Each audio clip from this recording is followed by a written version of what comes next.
ओम शांति। आज है 3 मार्च 2020 की साकार मुरली। पहले सुनते हैं मुख्य पॉइंट्स। बाबा ने कहा, ड्रामा में कुछ भी चेंज नहीं हो सकता। मैं संगम युग पर ही स्वर्ग की स्थापना करने आता हूँ।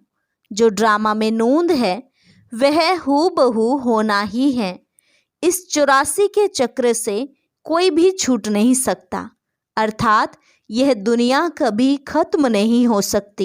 फिर बाबा ने कहा, सारा मदार है पढ़ाई पर। अगर इसमें नापास हुए तो कहेंगे राहु की दशा बैठी है। जो श्रीमत पर नहीं चलते उन पर राहु की अविनाशी दशा बैठ जाती है। इसलिए बच्चों को पढ़ाई पर पूरा ध्यान देना चाहिए। इसमें बहाना नहीं देना कि सेंटर दूर है या कुछ और कारण है। सेंटर तक पैदल जाने में अगर 6 घंटे भी लगे तो भी जरूर पहुंचना चाहिए। मनुष्य यात्राओं पर भी तो जाते हैं ना। यह यूनिवर्सिटी है लक्ष्मी नारायण बनने की। तो ऐसी उच्च पढ़ाई के लिए कभी नहीं कहना कि फुर्सत नहीं है, नहीं तो अपना ही सत्यानाश कर लेंगे। आगे कहा, तुमको अभी पवित्र दुनिया का मालिक बनना है तो दैवी गुण धारण करो और पवित्र बनो।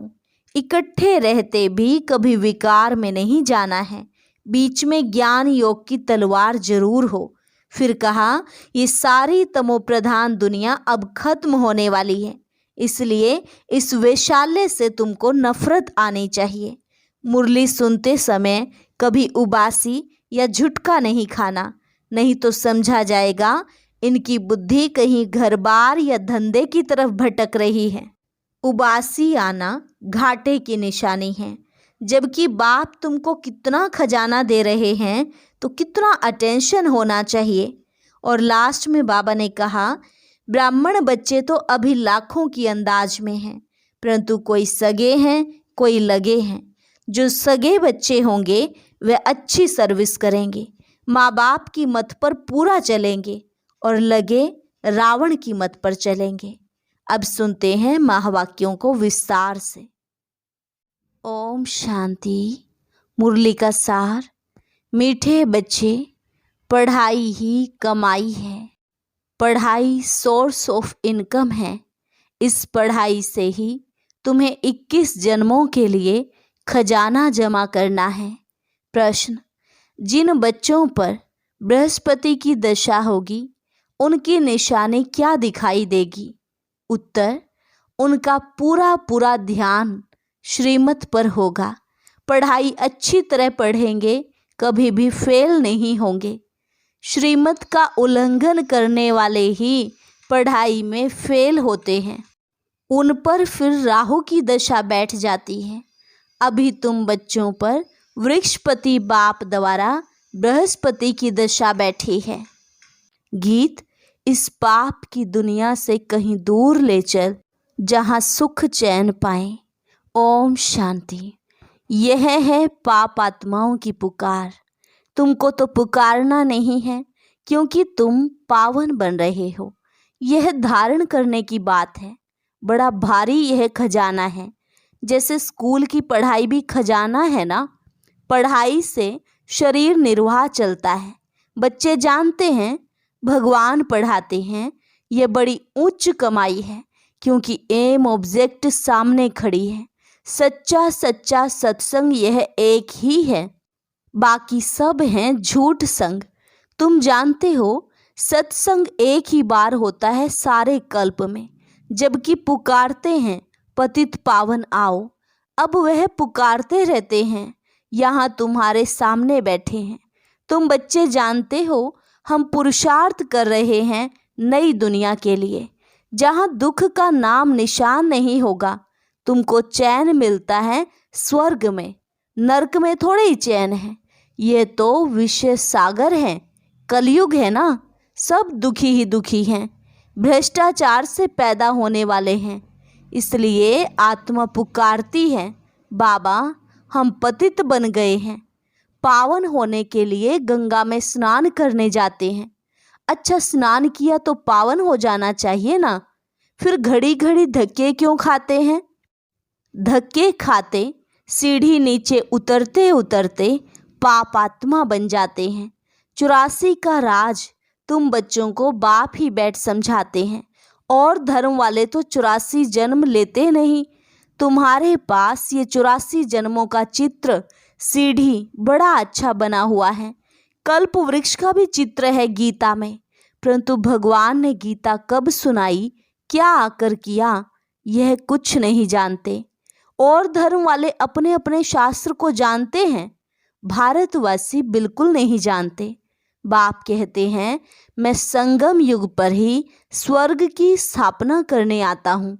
ड्रामा में चेंज हो नहीं सकती। जो कुछ ड्रामा में नोंद है वह हूबहू होना ही है, ऐसे नहीं होकर फिर बदल जाना है। तुम बच्चों की बुद्धि में ड्रामा का चक्र पूरा बैठा हुआ है। इस 84 के चक्र से तुम कभी छूट नहीं सकते हो, अर्थात ये दुनिया कभी खत्म नहीं हो सकती। वर्ल्ड की हिस्ट्री ज्योग्राफी रिपीट होती ही रहती है। ये 84 का चक्र अर्थात सीढ़ी बहुत जरूरी है। त्रिमूर्ति और गोला तो मुख्य चित्र है। गोले में क्लियर दिखाया हुआ है हर एक युग 1250 वर्ष का है। यह है जैसे अंधों के आगे आईना, 84 जन्म पत्री का आईना। बाप तुम बच्चों की दशा वर्णन करते हैं। बाप तुम्हें बेहद की दशा बतलाते हैं। अभी तुम बच्चों पर बृहस्पति की अविनाशी दशा बैठी हुई है। फिर है पढ़ाई पर मदार, कोई पर बृहस्पति की दशा, कोई पर शुक्र की, कोई पर राहु की दशा बैठी है। नापास हुआ तो राहु की दशा कहेंगे। यहाँ भी ऐसे हैं। श्रीमत पर नहीं चलते हैं तो राहु की अविनाशी दशा बैठ जाती है। वह बृहस्पति की अविनाशी दशा, यह फिर राहु की दशा हो जाती। बच्चों को पढ़ाई पर पूरा ध्यान देना चाहिए, इसमें बहाना नहीं देना चाहिए। सेंटर दूर है, यह है, पैदल करने में 6 घंटा भी लगे तो भी पहुंचना चाहिए। मनुष्य यात्राओं पर जाते हैं, कितना धक्का खाते हैं। आगे बहुत पैदल जाते थे, बैलगाड़ी में भी जाते थे। यह तो एक शहर की बात है। यह बाप की कितनी बड़ी यूनिवर्सिटी है जिससे तुम ये लक्ष्मी नारायण बनते हो। ऐसी उच्च पढ़ाई के लिए कोई कहे दूर पड़ता है या फुर्सत नहीं, बाप क्या कहेंगे। यह बच्चा तो लायक नहीं है। बाप ऊंच उठाने आते, यह अपनी सत्यानाश कर देते। श्रीमत कहती है पवित्र बनो, दैवी गुण धारण करो। इकट्ठे रहते भी विकार में नहीं जाना है। बीच में ज्ञान योग की तलवार है। हमको तो पवित्र दुनिया का मालिक बनना है। अभी तो पतित दुनिया के मालिक है ना।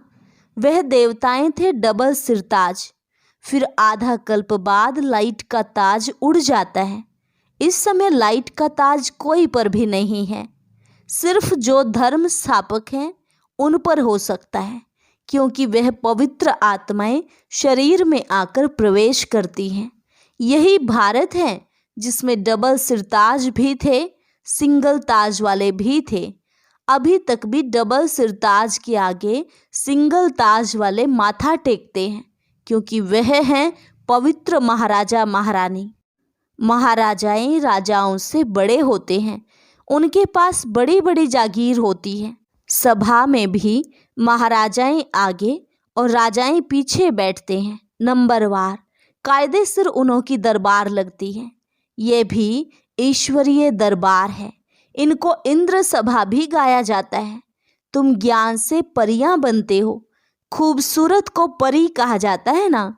राधे कृष्ण की नेचुरल ब्यूटी है ना, इसलिए सुंदर कहा जाता है। फिर जब काम चिता पर बैठते हैं तो वह भी भिन्न नाम रूप से श्याम बनते हैं। शास्त्रों में कोई यह बातें नहीं हैं। ज्ञान, भक्ति और वैराग्य 3 चीजें हैं। ज्ञान उच्च ते उच्च है। अभी तुम ज्ञान प्राप्त कर रहे हो, तुमको वैराग्य है भक्ति से। यह सारी तमो प्रधान दुनिया है, अब खत्म होने वाली है, उनसे वैराग्य है। जब नया मकान बनाते हैं तो पुराने से वैराग्य हो जाता है ना। वह है हद की बात, यह है बेहद की बात। अब बुद्धि नई दुनिया तरफ है, यह है पुरानी दुनिया नर्क। सतयुग त्रेता को कहा जाता है शिवालय। शिव बाबा की स्थापना की हुई है ना। अभी इस वैशाल्य से तुमको नफरत आती है, कईयों को नफरत नहीं आती है। शादी बर्बादी कर गटर में गिरना चाहते हैं। मनुष्य तो सभी हैं विषय वैतरणी नदी में गंध में पड़े हैं, एक दो को दुख देते हैं। गाया भी जाता है अमृत छोड़ विष काहे को खाए। जो कुछ कहते हैं उसका अर्थ नहीं समझते हैं। तुम बच्चों में भी नंबरवार हैं। सेंसिबल टीचर देखते ही समझ लेगा कि इनकी बुद्धि कहाँ भटक रही है। क्लास के बीच कोई उबासी लेते या झुटका खाते हैं तो समझा जाता है इनकी बुद्धि कहाँ घर बार या धंधे तरफ भटक रही है। उबासी थकावट की भी निशानी है। धंधे में मनुष्यों की कमाई होती रहती है तो रात को 1-2 बजे तक भी बैठे रहते हैं, कभी उबासी नहीं आती। यह तो बाप कितना खजाना देते हैं, उबासी देना घाटे की निशानी है। देवाला मारने वाले गुटखा खाते बहुत उबासी देते हैं। तुमको तो खजाने के पिछाड़ी खजाना मिलता रहता है, तो कितना अटेंशन होना चाहिए। पढ़ाई समय कोई उबासी दे तो सेंसिबल टीचर समझ जाएगा कि इनका बुद्धि योग और तरफ भटकता रहता है। यहाँ बैठे घर बार याद आएगा, बच्चे याद आएंगे। यहाँ तो तुमको भट्ठी में रहना होता है और कोई की याद ना आए। समझो कोई 6 दिन भट्ठी में रहा, पिछाड़ी में किसकी याद आई, चिट्ठी लिखी तो फेल कहेंगे। फिर 7 रोज शुरू करो। 7 रोज भट्ठी में डालते हैं कि सब बीमारी निकल जाए। तुम आधा कल्प के महान रोगी हो, बैठे बैठे अकाले मृत्यु हो जाती है। सतयुग में ऐसे कभी होता नहीं है। यहाँ तो कोई ना कोई बीमारी जरूर होती है। मरने के समय बीमारी में चिल्लाते रहते हैं। स्वर्ग में जरा भी दुख नहीं होता। वहाँ तो समय पर समझते हैं अभी टाइम पूरा हुआ है, हम ये शरीर छोड़ बच्चे बनते हैं। यहाँ भी तुमको साक्षात्कार होंगे कि यह बनते हैं। ऐसे बहुतों को साक्षात्कार होते हैं। ज्ञान से भी जानते हैं कि हम बेगर टू प्रिंस बन रहे हैं। हमारी एम ऑब्जेक्ट ही ये राधे कृष्ण बनने की है, लक्ष्मी नारायण नहीं। राधे कृष्ण क्योंकि पूरे 5000 वर्ष तो इनके ही कहेंगे। लक्ष्मी नारायण के तो फिर भी 20-25 वर्ष कम हो जाते हैं। इसलिए कृष्ण की महिमा जास्ती है। यह भी किसको पता नहीं कि राधे कृष्ण ही फिर से लक्ष्मी नारायण बनते हैं। अभी तुम बच्चे समझ से जाते हो, ये पढ़ाई है। हर एक गांव-गांव में सेंटर खुलते जाते हैं। तुम्हारी यह है यूनिवर्सिटी कम हॉस्पिटल। इसमें सिर्फ 3 पैर पृथ्वी चाहिए। वंडर है ना। जिनकी तकदीर में है तो वे अपने कमरे में भी सत्संग खोल देते हैं। यहाँ जो बहुत पैसे वाले हैं उन्हों के पैसे तो सब मिट्टी में मिल जाने हैं। तुम बाप से वर्षा ले रहे हो भविष्य 21 जन्मों के लिए। बाप खुद कहते हैं इस पुरानी दुनिया को देखते हुए बुद्धि का योग वहाँ लगाओ। कर्म करते हुए ये प्रैक्टिस करो। हर बात देखनी होती है ना। तुम्हारी अब प्रैक्टिस हो रही है। बाप समझाते हैं हमेशा शुद्ध कर्म करो, अशुद्ध कोई काम ना करो। कोई भी बीमारी है तो सर्जन बैठा है, उससे राय करो। हर एक की बीमारी अपनी है, सर्जन से तो अच्छी राय मिलेगी। पूछ सकते हो इस हालत में क्या करें। अटेंशन रखना है कि कोई विकर्म ना हो जाए। ये भी गायन है, जैसा अन्न वैसा मन। मांस खरीद करने वाले पर, बेचने वाले पर, खिलाने वाले पर भी पाप लगता है। पतित पावन बाप से कोई बात छिपानी नहीं चाहिए। सर्जन से छिपाया तो बीमारी छूटेगी नहीं। यह है बेहद का अविनाशी सर्जन। इन बातों को दुनिया तो नहीं जानती है। तुमको भी अभी नॉलेज मिल रही है, फिर भी योग में बहुत कमी है। याद बिल्कुल करते नहीं हैं। यह तो बाबा जानते हैं, फट से कोई याद ठहर नहीं जाएगी। नंबरवार तो है ना। जब याद की यात्रा पूरी होगी तब कहेंगे कर्मातीत अवस्था पूरी हुई। फिर लड़ाई भी पूरी लगेगी।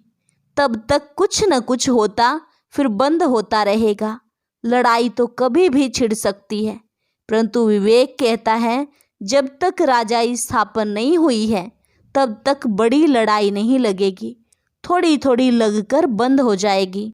यह तो कोई नहीं जानते हैं कि राजाई स्थापन हो रही है। सतो प्रधान सतो रजो तमो बुद्धि तो है ना। तुम्हारे में भी सतो प्रधान बुद्धि वाले अच्छी रीति याद करते रहेंगे।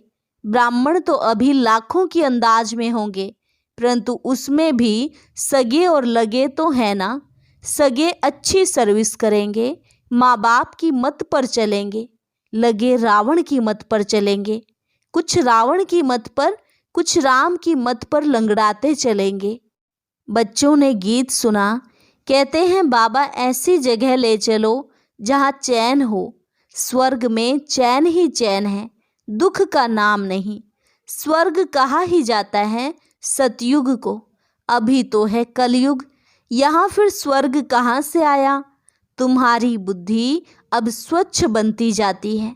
स्वच्छ बुद्धि वालों को मलेच्छ बुद्धि नमन करते हैं। पवित्र रहने वालों का मान है। सन्यासी पवित्र हैं तो गृहस्थी उन्हों को माथा टेकते हैं। सन्यासी तो विकार से जन्म ले फिर सन्यासी बनते हैं। देवताओं को तो कहा ही जाता है संपूर्ण निर्विकारी। सन्यासियों को कभी संपूर्ण निर्विकारी नहीं कहेंगे। तो तुम बच्चों को अंदर बहुत खुशी का पारा चढ़ा रहना चाहिए। इसलिए कहा जाता है अतीन्द्रिय सुख पूछना हो तो गोप गोपियों से पूछो, जो बाप से वर्षा ले रहे हैं, पढ़ रहे हैं। यहाँ सम्मुख सुनने से नशा चढ़ता है, फिर कोई का कायम रहता है, कोई का तो झट उड़ जाता है। संग दोष के कारण नशा स्थायी नहीं रहता। तुम्हारे सेंटर्स पर ऐसे बहुत आते हैं। थोड़ा नशा चढ़ा, फिर पार्टी आदि में कहाँ गए, शराब बीड़ी आदि पिया, खलास। संग दोष बहुत खराब है। हंस और बगुले इकट्ठे रह ना सके। पति हंस बनता तो पत्नी बगुला बन जाती। कहाँ स्त्री हंसनी बन जाती, पति बगुला हो पड़ता। कहे पवित्र बनो तो मार खाए। कोई कोई घर में सब हंस होते हैं, फिर चलते चलते हंस से बदल बगुला बन पड़ते हैं। बाप तो कहते अपने को सब सुखदाई बनाओ, बच्चों को भी सुखदाई बनाओ। यह तो दुख धाम है ना। अभी तो बहुत आफतें आनी हैं, फिर देखना कैसे त्राही त्राही करते हैं। अरे बाप आया, हमने बाप से वर्षा नहीं पाया, फिर तो टू लेट हो जाएगी। बाप स्वर्ग की बादशाही देने आते हैं, वह गंवा बैठते। इसलिए बाबा समझाते हैं कि बाबा के पास हमेशा मजबूत को ले आओ, जो खुद समझकर दूसरों को भी समझा सके। बाकी बाबा कोई सिर्फ देखने की चीज़ तो है नहीं। शिव बाबा कहाँ दिखाई पड़ता है? अपनी आत्मा को देखा है क्या? सिर्फ जानते हो। वैसे परमात्मा को भी जानना है। दिव्य दृष्टि बिगर उनको कोई देखा नहीं जा सकता। दिव्य दृष्टि में अब तुम सतयुग देखते हो, फिर वहाँ प्रैक्टिकल में चलना है। कलयुग विनाश तब होगा जब आप बच्चे कर्मातीत अवस्था को पहुँचेंगे। अच्छा, मीठे मीठे सिकिलदे बच्चों प्रति माता पिता बाप दादा का याद प्यार और गुड मॉर्निंग। रूहानी बाप की रूहानी बच्चों को नमस्ते। रूहानी बच्चों की रूहानी बाप दादा को नमस्ते नमस्ते, गुड मॉर्निंग। धारणा के लिए मुख्य सार। पहली पॉइंट, इस पुरानी दुनिया को देखते हुए बुद्धि का योग बाप व नई दुनिया तरफ लगा रहे। ध्यान रहे कर्मेंद्रियों से कोई विकर्म ना हो जाए। हमेशा शुद्ध कर्म करने हैं। अंदर कोई बीमारी है तो सर्जन से राय लेनी है। दूसरी पॉइंट, संग दोष बहुत खराब है, इससे अपनी बहुत बहुत संभाल करनी है। अपने को और परिवार को सुखदायी बनाना है। पढ़ाई के लिए कभी बहाना नहीं देना है। वरदान, अपना सब कुछ सेवा में अर्पित करने वाले गुप्त दानी पुण्य आत्मा भव। अपना सब कुछ सेवा में अर्पित करने वाले गुप्त दानी पुण्य आत्मा भव। जो भी सेवा करते हो उसे विश्व कल्याण के लिए अर्पित करते चलो। जैसे भक्ति में जो गुप्त दानी पुण्य आत्माएं होती हैं, वो यही संकल्प करती हैं कि सर्व के भले प्रति हो। ऐसे आपका हर संकल्प सेवा में अर्पित हो। कभी अपनेपन की कामना नहीं रखो, सर्व प्रति सेवा करो। जो सेवा विघ्न रूप बने उसे सच्ची सेवा नहीं कहेंगे। इसलिए अपनापन छोड़ गुप्त और सच्चे सेवाधारी बन सेवा से विश्व कल्याण करते चलो। स्लोगन, हर बात प्रभु अर्पण कर दो तो आने वाली मुश्किलातें सहज अनुभव होंगी। हर बात प्रभु अर्पण कर दो तो आने वाली मुश्किलातें सहज अनुभव होंगी। अच्छा, ओम शांति।